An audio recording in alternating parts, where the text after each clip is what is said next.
बिस्मिल्लाहिर्रहमानिर्रहीम अस्सलामुअलैकुम। मैं रिज़वीन हैदर मज़हर हूँ और आप मेरा ये वीलॉग देख रहे हैं। नाज़रीन, तहरीक इंसाफ, इमरान खान और जमात इस्लामी को अहम तरीन झटका दे दिया गया है।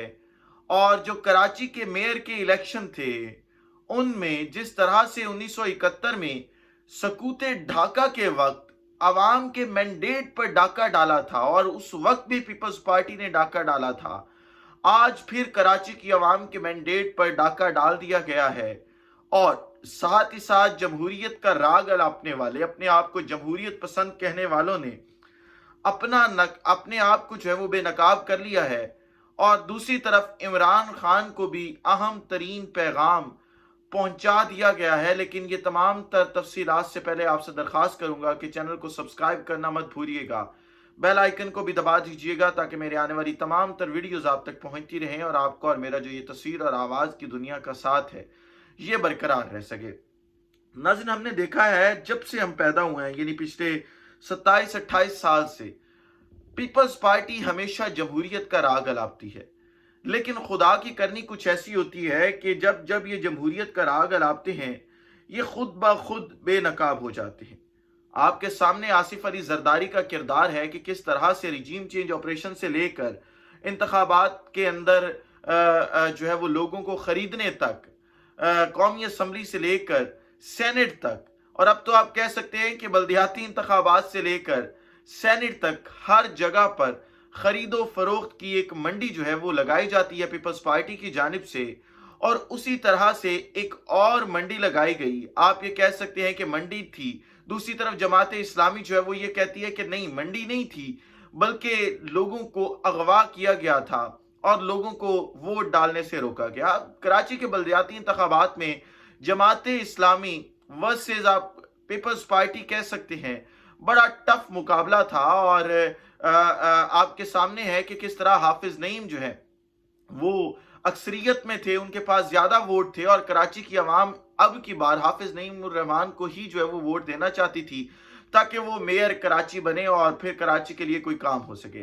दूसरी तरफ मुर्तजा वहाब थे जो आसिफ अली जरदारी के दुलारे लाडले आप उन्हें कह सकते हैं वो हैं, और उन्हें मेयर कराची बनाने की दौड़ थी कि पीपल्स पार्टी के पास 160 वोट थे, जबकि दूसरी तरफ तकरीबन 20 वोट ज्यादा थे, जो क्योंकि जमात इस्लामी के साथ तहरीक इंसाफ गैर मशरूत तौर पर इत्तेहाद कर चुकी थी और इमरान खान से मुलाकात भी हो चुकी थी हाफिज नईम उर रहमान की, और इमरान खान साहब ने भी ये हिमायत की यकीन दहानी करवाई थी। लेकिन आज जब कराची के मेयर के इंतखाबात हुए तो हमने देखा कि यकदम एक ब्लंडर हुआ, मामलात उल्टे, और मुर्तजा वहाब जो हैं उन्होंने 173 वोट हासिल किए और जमात इस्लामी सिर्फ 160 वोट हासिल करने में कामयाब हो सकी। इसके बाद अब सोशल मीडिया पर एक तनकीद का तूफान चल रहा है और पीपल्स पार्टी पर भी तनकीद की जा रही है और ये कहा जा रहा है कि जी देखिए, पीपल्स पार्टी ने वोटों की मंडी लगाई, अवाम का मैंडेट चोरी किया। ये तमाम बातें सच हैं और हमें यह भी मालूम है कि इमरान खान ने किस वजह से जो कराची के मेयर का इंतखाबात था उसका सेटअप तब्दील किया था कि जो मेयर के इंतखाबात हों अवाम डायरेक्ट अपना मेयर चूज करे। इमरान खान ने इसी वजह से सेनेट इंतखाबात के अंदर भी रिफॉर्म्स चाहिए थी। इमरान खान ने इसीलिए पूरे का पूरे पंजाब का बल्दियाती निज़ाम तब्दील करने की कोशिश की थी। लेकिन क्योंकि उस पूरे के पूरे निज़ाम के साथ जो इमरान खान ने लॉन्च किया था, अपनी मर्जी के लोग नहीं लाए जा सकते, वोट लोगों का खरीदा नहीं जा सकता, इसी वजह से हमने देखा कि रिजीम चेंज ऑपरेशन के बाद कराची के मेयर का इंतखाबात का जो एक सेटअप था वो तब्दील किया गया। और सेटअप तब्दील करने के बाद अब जो है वो इंतखाबात करवाए गए कराची के अंदर बल्दियाती, और अब आप देख लें कि उसके हमें जो है वो कॉन्सिक्वेंसेस क्या देखने को सामने मिल रहे हैं कि पूरे का पूरा इलेक्शन जो है उसे रेक किया गया, धांधली की गई और अब जो है वो मुर्तजा वहाब कराची के मेयर मुंतखब हो चुके हैं। दूसरी तरफ बिलावल भुट्टो जरदारी ने मुबारकबाद दी, आसिफ अली जरदारी ने मुबारकबाद दी और पीपल्स पार्टी ने आज शाम जश्न, जो फतह का जश्न है, जीत का जश्न आप कह सकते हैं, वो मनाने का कराची के अंदर ऐलान कर दिया है। मैं बड़ा हैरान था कि वो एक शेर है कि काबे में किस मुंह से जाओगे गालिब, शर्म तुमको मगर फिर भी नहीं आती। उसी तरह से बिलावल भुट्टो जरदारी और आसिफ अली जरदारी اب کس طرح سے جمہوریت کا راگ الاپیں گے کہ کراچی کے اندر تو انہوں نے جمہوریت کا جنازہ نکال دیا. آپ مان لیں کہ 29 ممبران جو تھے تحریک انصاف کے انہوں نے ووٹ نہیں ڈالا, مان لیا کہ انہوں نے پیسے لیے, لیکن پیسے کس سے لیے؟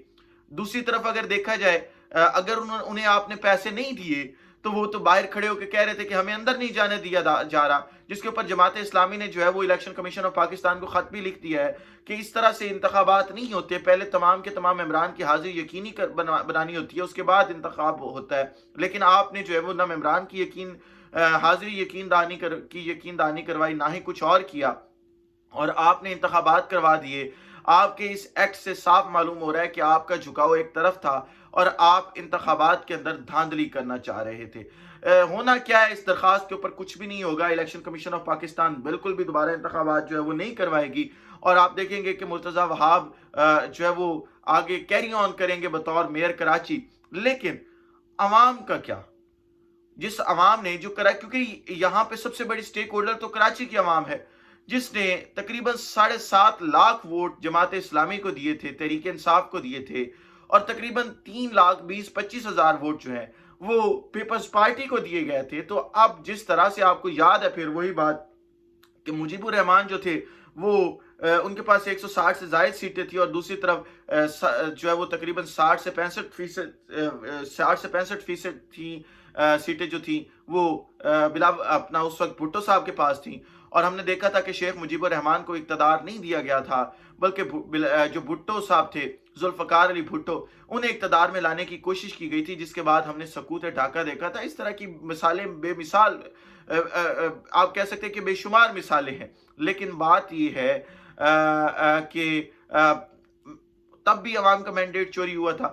تب بنگلہ دیش کی جو اس وقت بنگلہ دیش ہے ہمارا قریبی ملک, اور پہلے جو تھا وہ صوبہ بنگال تھا, اس کی عوام کا مینڈیٹ چوری ہوا تھا. آج کراچی کی عوام کا مینڈیٹ چوری ہوا ہے. کچھ دن پہلے پنجاب کی عوام کا مینڈیٹ چوری کیا گیا تھا, اور یہی وہ زرداری صاحب تھے جنہوں نے آ کے منڈی لگائی تھی اس وقت پنجاب میں بھی. آج کراچی کی عوام کا مینڈیٹ چوری کیا گیا ہے. پہلے پاکستان پورے کی عوام کا مینڈیٹ چوری کیا گیا تھا. آپ کو یاد ہوگا جب ریجیم چینج آپریشن ہوا تھا, لوگوں کو خریدا گیا تھا, سندھ ہاؤس میں رکھا گیا تھا. آج کراچی کی عوام کا مینڈیٹ چوری کیا گیا ہے. یہ مینڈیٹ کب تک چوری ہوتا رہے گا؟ کب تک آپ کی اور میری آنکھوں میں دھول جھونکی جاتی رہے گی؟ یہ وہ سوال ہے جو ہر پاکستانی پوچھتا ہے. یہ وہ سوال ہے جس کا جواب ہر سیاستدان سے مانگنا ضروری ہے, ہر اس ادارے سے مانگنا ضروری ہے جو اس کے اوپر اکاؤنٹیبل ان کو ٹھہرا سکتا ہے, اور ہر اس شخص سے پوچھنا ضروری ہے جو کہیں نہ کہیں اس پورے کے پورے معاملے میں کردار ادا کرتا ہے. امید کرتا ہوں کہ اس کا جواب کبھی نہ کبھی ہمیں ضرور مل جائے گا, اگرچہ ہمیں 76 سال میں نہیں مل سکا. اگلے ولاگ میں دوبارہ ملاقات ہوتی ہے. اپنا خیال رکھیں, اپنے کے لوگوں کا خیال رکھیں, وطن عزیز پاکستان کا خیال رکھیں. اس وطن عزیز پاکستان کو اور آپ تمام لوگوں کا اللہ حامی و ناصر ہو. پاکستان زندہ باد.